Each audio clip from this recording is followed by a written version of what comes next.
Co panie myślą o tym, aby zalegalizować kreatynę marihuanę? Zalegalizować kreatynę marihuanę w żadnym wypadku. A komu to potrzebne? No właśnie. A dlaczego? Dlaczego? A białko i HMB są legalne, a też idzie masa. Spierdalaj. A idź pan, Chodź, idziemy. Nie pytaj dlaczego, tylko gdzie. Zalegalizowana kreatyn marihuanaen w KFD. Siema Sybiksy, dzisiaj głównie merytoryka, a w tle mój trening. Coś tam macham, jak widzicie. No i też trening Agnieszki, która się przygotowuje do Mistrzostw Polski. Jedziemy.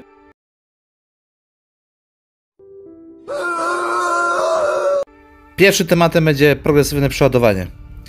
Nasze ciało jest tak zaprojektowane pod kątem wydajności, że wewnętrznie nie lubi marnować energii, ale lubi kontrolować środowisko poprzez homeostazę. Kiedy ćwiczysz, to twoje ciało doświadcza stresora w postaci mechanicznych napięć, czy tam zwiększonego zmęczenia. I ciało nie lubi tych napięć, nie lubi tego zmęczenia, więc reaguje odbudowując włókna mięśniowe i pojawia się tak zwana adaptacja. No i w tym momencie musimy przejść do tak zwanego progresywnego przeładowania. Ciało przyzwyczaja się do bodźca treningowego i my musimy rzucić mu wyzwanie, aby kontynuować budowanie mięśni lub stawać się coraz silniejszym. W takim razie jak to robimy?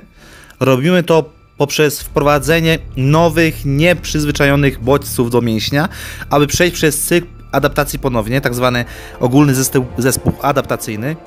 Ten bodziec nie zawsze musi być większy, ponieważ istnieje wiele czynników, które można modyfikować w programie, to jak powtórzenia, przerwy, czas trwania fazy ekscentrycznej, czy ogólnie tut.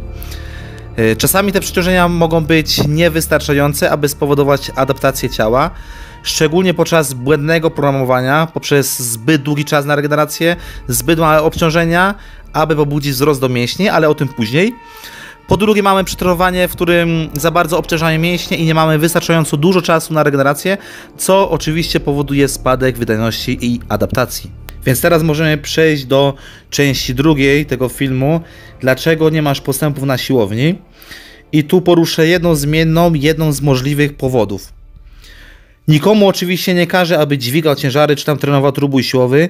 Nikomu nie każe, aby robił same siady, wyciskania czy martwe. Zresztą nie każdy może wykonywać wyżej wymienione ćwiczenia w wersji prawilnej, czyli sztangą. Ograniczenia związane z budową, mobilnością, stabilnością i tym podobne wymuszają u tych osób wprowadzenie odpowiedniej regresji technicznej. Do czego dążę? Jest spora część osób, które chodzą już długo na siłownię i jedynie co im rośnie to pas. 2 lata na siłowni, mięśni niewiele przybyło od momentu boom fazy początkowej, a siły tyle co po 2 miesiącach treningu. Więc co widzimy najczęściej na siłowni? No takie sytuacje jak wykonuje serię i mówi: o, to już jest za ciężkie, więcej nie chcę, nie robię, nie dam rady, boję się. Przykład. Koleś wykonuje serię danego ćwiczenia, przykładowo wyciskanie leżąc 100 kg, po 4 powtórzeniach odkłada i mówi: za ciężkie.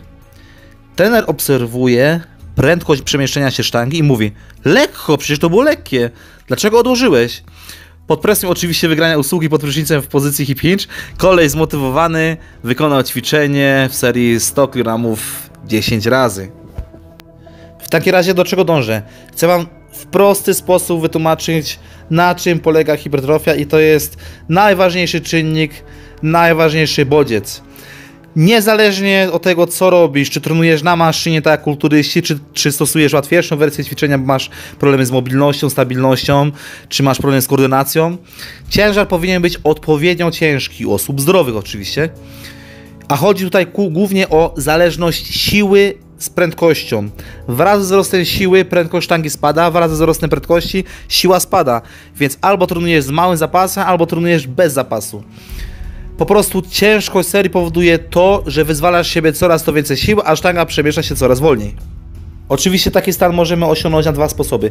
Pierwszy sposób jest oczywisty, czyli podnoszenie dużych ciężarów. Poprzez podnoszenie dużych ciężarów nasze mięśnie muszą bardzo mocno pracować, jest silny skurcz, a pomimo tego, że jest coraz to większa siła, sztanga przemieszcza się coraz wolniej.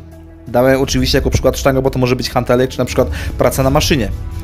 Drugim sposobem jest stosowanie obciążeń umiarkowanych, dużo powtórzeń i wraz z kolejnym powtórzeniem pojawia się zmęczenie i pod wpływem zmęczenia trzeba aktywować wysokoprogowe jednostki motoryczne i dzięki czemu napięcie mechaniczne jest spore, doprowadzamy do upadku, w pewnym momencie zwolniła się prędkość przemieszczenia sztangi, no i spełniliśmy kolejne warunki. Więc przechodzimy do praktyki. To jest obojętnie, czy robisz to na maszynie, czy na sztandze, czy na własnym ciężarze, co już o tym wspominałem. To jest obojętnie, czy robisz 1-2 powtórzenia, czy 15 powtórzeń. Masz zacząć w serii walczyć, męczyć się, a nie odpuszczać, gdy poczujesz nieco większy opór. Jeśli wykonasz do upadku, bądź z 1 czy tam 2 powtórzenia zapasu, wtedy i 60%, jak i 90% będzie miało wysoką intensywność dla danej ilości powtórzeń.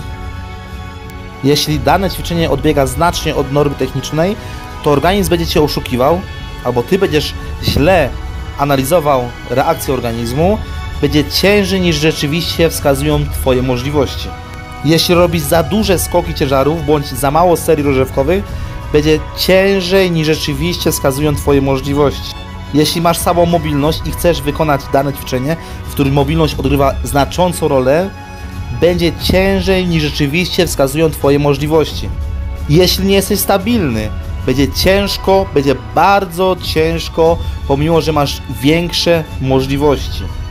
No i oczywiście, jeśli będziesz dźwigał brzydko technicznie, czyli będziesz źle się ustawiał, pozycja wyjścia będzie nieprawidłowa, wtedy ten ciężar będzie cięższy. To dzisiaj wszystko, Sybiksy. Pamiętajcie o nowym kodzie KFD, czyli Kotek to Twój stary, bez żartów to jest mój nowy kod KFD. Jeśli macie jakieś fajne propozycje do kolejnego tematu w takiej formie, piszcie śmiało w komentarzach. Też podaję kontakt do mnie, do tak zwanego coachingu online. Pamiętajcie, subujcie mój kanał, włączcie dzwoneczek, udostępniajcie materiał, aby każdy się dowiedział, szczególnie te osoby, które mają problemy z budowaniem masy mięśniowej. Na razie łapy nie ma.